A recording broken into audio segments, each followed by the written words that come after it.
கேட்டது கிடைக்க 18ஆம் படி கருப்பரை இப்படி வழிபடுங்கள். ஆள் உயர அருவாள்.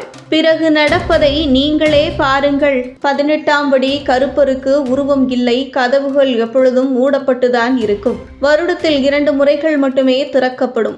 ஆடி மாதம் மற்றும் சித்திரை மாதம் மட்டும்தான் கதவுகள் திறக்கப்படும். இந்த கதவின் அருகில் எப்பொழுதும் சந்தனவனம் வீசிக்கொண்டே இருக்கும். அந்த அளவிற்கு சந்தன அலங்காரம் பண்ணப்பட்டிருக்கும் கருப்பருக்கு கதவின் உயரத்திற்கு நிலைமாலை மட்டும் மிக உயரம் உள்ள அரிவாள் இருக்கும். இவர் வேண்டியவர்களுக்கு காவல் தெய்வமாகவும் தப்பு செய்பவர்களுக்கு தண்டிக்கும் கடவுளாகவும் இருப்பதால் இவர் மீது மக்களுக்கு பயபக்திகள் அதிகம். சாதாரணமாக ஒரு ஊரில் நடுப்பகுதியில் ஒவ்வொரு தெய்வத்திற்கும் கோவில்கள் இருக்கும். ஆனால் அந்த ஊர் எல்லையில் காவல் தெய்வம் மட்டுமே வீற்றிருக்கும். இந்த காவல் தெய்வத்தை வணங்கிவிட்டுத்தான் அன்றைய காலத்தில் நம்முடைய முன்னோர்கள் ஊரை விட்டு கிளம்பி வேறு வேலைக்கு செல்வார்கள். மறுபடியும் திரும்ப ஊர் எல்லைக்கு வரும்பொழுது என்னுடன் நீ வந்ததற்கு நன்றி என்று நன்றி கூறி மறுபடியும் காவல் தெய்வத்தை வழிபாடு செய்துவிட்டுதான் ஊருக்குள் நுழைவார்கள். அந்த காவல் தெய்வத்தின் அனுமதியின்றி யாராலும் ஊருக்குள் நுழைய முடியாது என்றும் எந்தவித தீய சக்திகளும் அணுகாது என்றும் பல விதங்களில் நம்முடைய முன்னோர்கள் நம்பினார்கள். அந்த வகையில் அழகர் மலையில் வீற்றிருக்கக்கூடிய 18ஆம் படி கருப்பு காவல் தெய்வமாக அந்த அழகர் மலைக்கே வீற்றிருக்கிறார். இவர் வருடத்திற்கு ஒரு முறை மட்டும்தான் தரிசனம் தரக்கூடியவர். பல பக்தர்களுக்கு காவல் தெய்வமாக வீற்றிருக்கக்கூடிய இந்த 18ஆம் படி கருப்பை எந்த முறையில் வழிபட்டால் நம்முடைய வாழ்க்கையில் இருக்கக்கூடிய பிரச்சனைகள் தீரும் என்றுதான் பார்க்க போகிறோம்.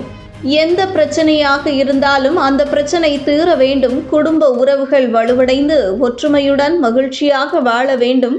கோர்ட்டு சம்பந்தப்பட்ட எந்த வழக்காக இருந்தாலும் அவை அனைத்தும் சாதகமாக முடிய வேண்டும் என்று நினைப்பவர்கள் 18ஆம் படி கருப்பை வழிபட வேண்டும். இதில் முக்கியமான குறிப்பு என்னவென்றால் தங்கள் பக்கம் நியாயம் இருந்தால் மட்டும்தான் கருப்பு உதவி செய்வார். நியாயம் இல்லாத செயல்களுக்கு அவர் துணை புரிய மாட்டார் என்பதை கருத்தில் வைத்துக்கொண்டு 18ஆம் படி கருப்பை சென்று மனதார வழிபாடு செய்யுங்கள். உங்களுடைய பிரச்சனைகள் தீர்ந்துவிட்டால் உங்களுடைய உயரத்திற்கு அரிவாள் அடித்து வைப்பதாக வேண்டுதல் வையுங்கள். நீங்கள் வேண்டுதல் வைத்த ஒரு வாரத்திற்குள்ளேயே அது நியாயமான வேண்டுதலாக இருக்கும் பட்சத்தில் அது நிறைவேறுவதற்குரிய வழிகள் உங்களை தேடி வரும். அந்த பிரச்சனைகள் முழுமையாக பூர்த்தி அடைந்ததும் உங்கள் உயரத்திற்கு அரிவாள் அடித்து எந்த பேரமும் பேசாமல் பணத்தை கொடுத்து வாங்கி வந்து 18ஆம் படி கருப்புவின் முன்பாக வைத்து விடுங்கள். இந்த வழிபாட்டை நீங்கள் செய்வதற்கு 3 நாட்களுக்கு முன்பு அசைவம் சாப்பிடக்கூடாது. அதேபோல் வழிபாடு செய்து முடித்து வந்த பிறகு 3 நாட்களுக்கு அசைவம் சாப்பிடக்கூடாது.